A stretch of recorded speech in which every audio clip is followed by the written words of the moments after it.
Hello, everyone. Welcome to the fourth episode of the 122nd podcast with me, SK Training.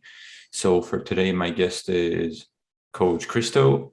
Coach Cristo was a former player in Greece, England, and now coaching for 10 plus years. And he's also currently creating content on TikTok, Instagram, with over 160,000 followers.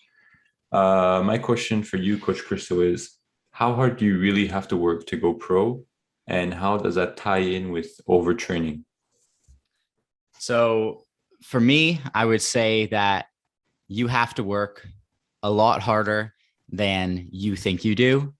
And that overtraining is mostly a myth because most players who are quote unquote overtraining, it's not that they're working too hard, it's that they're not taking care of themselves.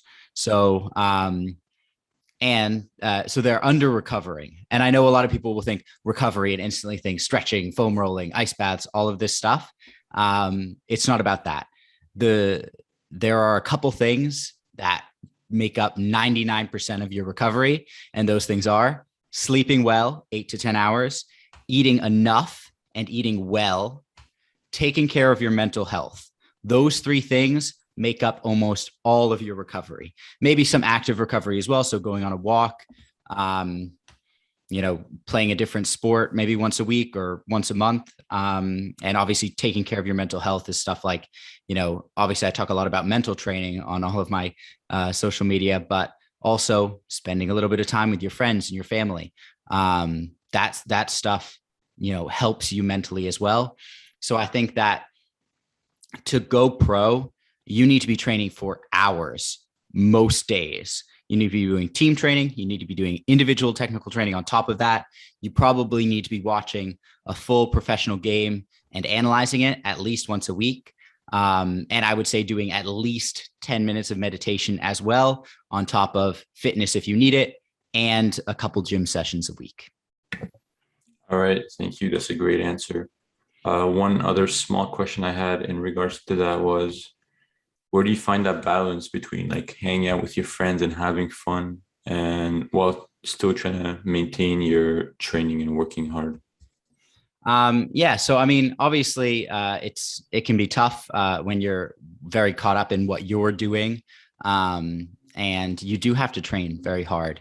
But I think that a lot of people think they don't have time to hang out with friends, or think they don't have time to hang out with family, and they do. They just don't make it a priority for whatever reason. I think you have time, and maybe sometimes when I was playing, I wasn't in the same country as my family. I was living alone, but you still have you have 10 minutes a day to call your mom or your dad and have a chat with them. You have time to get in touch with your siblings or your friends.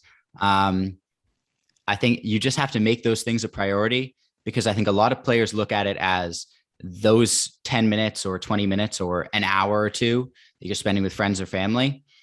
That's taking away from my training time, when actually, one, it's probably not taking away from that time, because it's probably time you'd be spending not training anyway. And also, this stuff makes you a better player. I honestly believe that having, balancing your social life and having a social life doesn't mean you're going to parties every night, but making time for the people that you care about. I think that will make you a better player, especially, in the long term. All right. Yeah, I really like the answer. I totally agree. So yeah, that's basically the end of my podcast. Thank you so much, Coach Cristo, for being on the podcast. Yeah, you're welcome. Where can they connect with you on social media? So I'm Coach Cristo on TikTok, Coach Cristo on YouTube, and then Coach Cristo Manginis on Instagram. Those are my social media pages.